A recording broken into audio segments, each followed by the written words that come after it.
Pípọ́n mi tọ́ Africa Soleil Media tán lẹ̀, mi dọ̀ ń do dokolo mi tán lẹ̀. Mi sọ wa doko na do wa doko do un to me ho goran mi. Egbe basi azan chantongo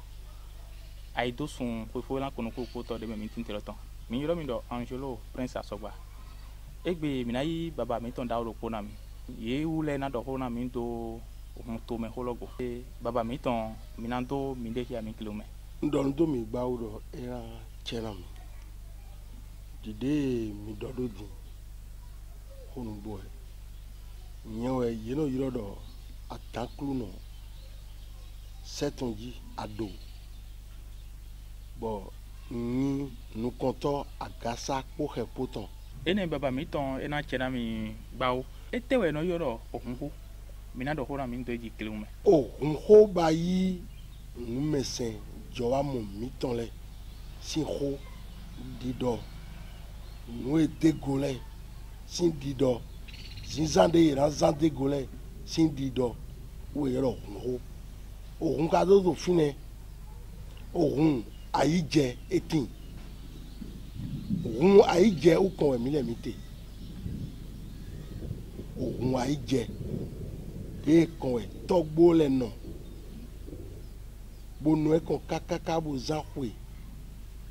de mere ma zinza egbe idin o com Emília Mite o zombo o mi cambio o pataki o mi cambio toli ho do o ho eta di ho de ye no bodo e ma ha boton je kon nue ye yi ajama bo bla me de mo tun pon no ro ho ni ho ma yin do mo lo adoyin hun sin nu konto ko emi do to hun kon amaga wa yi wa doto asiwe de do pegbe ko emi doto ohun kan amaga yi wa doto o vitu de do pegbe ohun ka so do fine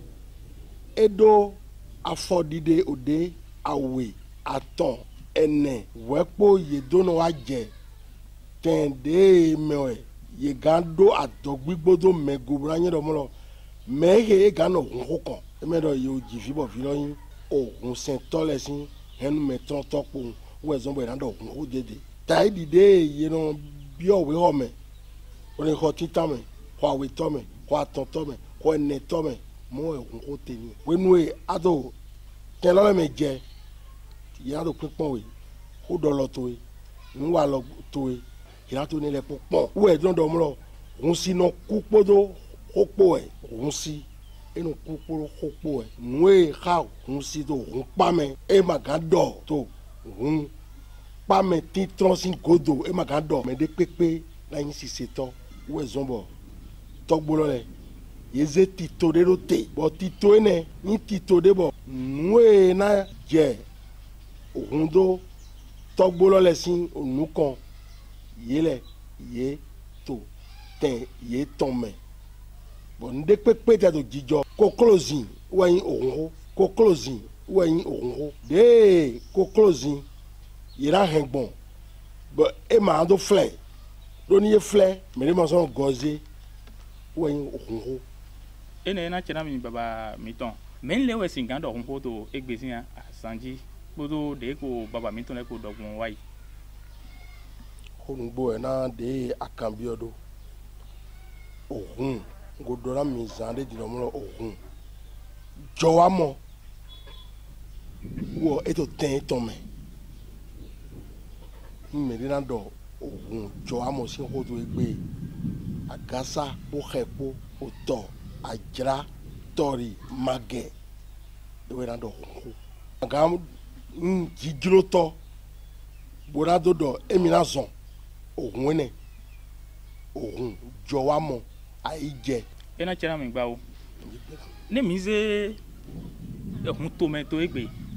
hun to me alopa ne bi emi do to egbesi a sanji de yin hun ve ni ye de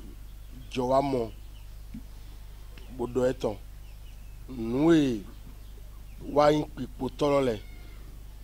ohun dele wa je ako do mi to emewe mite hunde wa je ako do to eme mite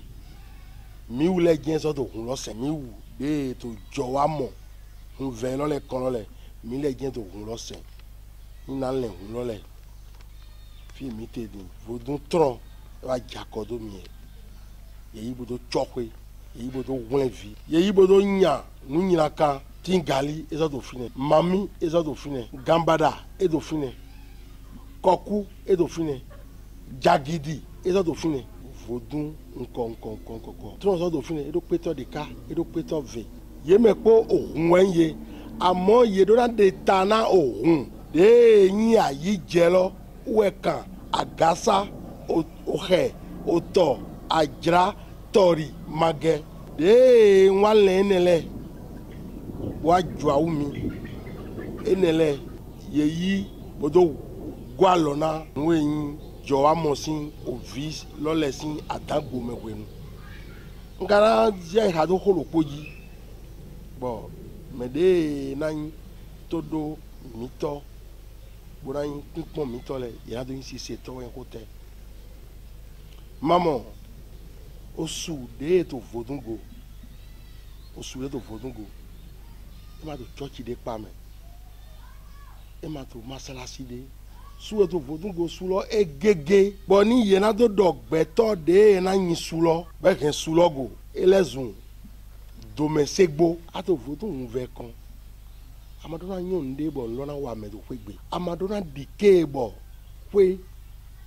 si nu gbigble na gbɔn alɔ to ye mɛ mlaho to ye nɔvi to ye siasi ema do na nyi nyɔnu do nukun to ye mɛ nu ye dza ƒe gbe bo na nyi nu ye na wa dagbe amaga yi du kosɔ na bo na lɛ kɔ na toli ma dza xɔtu eme wutu ado na nyi mɛ de na nakɔ ɛdzɔ to hɛnu mɛ ee dziwɛ ye na yi tɔxiyɔlɔ kɔn amedo anɔ fulu mɛ ede nyi fulu lɔ amado na nɔ kporo yawo to ekpoto ekpo sɔ etɔ amado na nɔ kpo yawo to ekpoto ekpo sɔ toli ovi kɔn wɛ na wa hun do amo yedo na nyi su yawo de yin yawo na we boto xɔ mɛ na we azã atɔn de le tin bɔ yawo ne e ma gã da na we ba du yawo ne na do nɔtɛn de bɔ ni azã atɔn ne lɛ mɛ e do na yi nɔ nɔtɛn ne nuɖukpanu etɔn e na yi nuɖukpanu de to vo sinukpanu etɔn e na to vo zɛn de na to danu e na to vo yawo ne ma do na kɛnu do dziwe wɛkpo do yafɔ fi kpa mɛ. O suwene lɛ wɛ nyi su de ve awu na mi suwene lɛ wɛ tɔgbɔlɔ lɛ ka nyi bama do di na ye vodun do di na ye suwene lɛ ugo ɛhɛn wɛ kpodo nu enyi nu emelo kpolokpo hɛ wa yina yi fa kɔn bona yi nyɔɛ bona sɔ ze de enyi melo kpolokpo tɔn de enyi tse die gbɔn bona jɛmɛ de enyi ko zɔn wa tɔ wa do ko kambiɔ mi. Ega edzɔ mi ganyi do kpolɔ lɛ mɛ emuno ya o suwene lɛ yedo ŋdi do na we tɔ aɖɔ na hɛn suwene lɛ goma na yɔ dɔ nu wo nya lianu to wo enyi o so to we de na to asi we bɔn nu ye na gbɔn zinvlu mɛ bona do wi bona wa yin awatɔ we tɔ ema na yin mɔ we egbe yi di suwene lɛ nyi eno ve awo bɛtɔ ti di.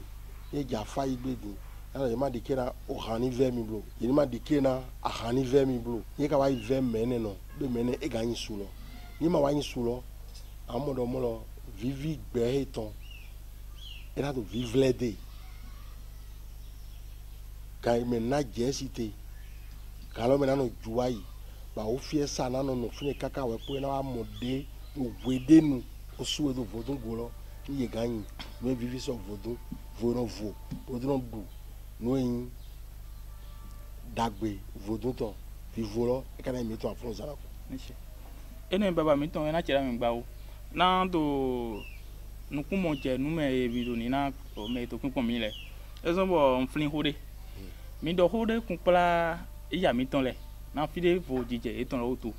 dɔ azã atɔn de lɛ tin bɔ edoa nyi su de lɛ na dagbe asu etɔn lɛ tɔn. Ko yi lɔ su tɔn ko. Ne mi ka kpɔn to egbedi miamɔ dɔ xɔxa ya lɔ esu kpɔ bɔn xɔ ɖokpo lɔ me dze wɔ enɔnɔ abo ɖokpo wa gba ɖokpo lɔ kpodo awu lɛ kpa kɔn ɖokpo tɔn eto xɔ godo bɔn eto xɔxa ya me aliwo yi ne dzi na wɛ esi ganyi gbon na we sunu ho sulo su ti kan no gbon to ho dondo e ra che ko da ho ya do ni atro rende nu e no nyisu mo ko tonte agawa i kha ho do akojo prisin kwegbe agawa yin do mo lo pa mi ton ogodo e ti ra mi le cho pon asiwe ni nyisu lo we nu e fon e ra yi pa me sama ken do jiwe bona yi bayi nue nu vive de yinu bayi re bayi wepo goa igowa iton ni do nuclear ati eja dondo la je klobo do dondo de ni do mo lo nyonde do zinza mo ko ton to home ko asupo fija ko gbe ratron nyonu we je klobo do dondo aso do zan fifon de no to tobule we ni fite we to class wato na wa son kakabo ye na wa yin agbanbeto yi ko me gble ton de pepe te to ko me na we be fun bo yi pa me bo leko wa je klo wa dondo e cho ete posin we baba mi don mi na kan ho de bi mi kleun yun we je filefo bo paru polo me jan e wo poto ho me su ton po no zan e je do sun lo no do bio ni no bio palo me do asanton enele ni vlam o àwọn gbome nue na no de do na no ino je apade tori bi ko ya àwọn gbome we nu me ma do to we e ma gan do pade do vu mo na don se po nu eto ni asi e ba ya zan lo amade e na su bonado sra wuna palo e na teton bona ho amane sin kan bo wo susin awuli le to azan ton lo le me ye je awule gbe e na hen amalo bona su pan toli me de to àwọn gbenu e ma gan no de no dai po de po ni go ahwe abi wewe wa ne no tenton era goje de si bon sinzan lo era goje de no de hun to me holo te to ipe ete we no yoro kasa po hepo ne we te gbon ne ti to eton le no igbon ena chera agasa po epo me ti to de me de juro position mi jobo amo we do mi te togbo de no hun lokon lo le ye cha idile bon akọ yin ogun lo sinsin lo le bodo miraze ti to e da ibo me de na wa yin afote osen ogun tonji o ba de na ko ira doto kenken mi ton nue na yin nue ra hen gbe ogun yoji mi le mana dike wo yin ti to agasapo e poto agasapo e polo ueto vodun nve sin onu me de yede ba ile we do nu konto yin e me ile yan kasaku epo lo so me de mo mo yin ile ba yi e no dodo mo lo nu le kia ton die nu le lo me de ma kan mo o yan kasaku epo o nde na joto version yoji kasaku epo e kan avose do fun e today yin ton yin du ne kasaku epo we na jiro me busuni de ra sra wuna avose lo gbon su de ra avose na ni ma yin kendo la mene de toblo kasaku epo we na to tito ne amo egbe edin ogun de wa je akodo mi le wa le do mi lo le won le wa ze tito sen edin bro bo wa to di do mo lo kasaku epo e to glo ne won le po yo mo kasaku epo ene na chena mi gabo mi ton na mi na fo we wa mi ton to kini to egbe e ba do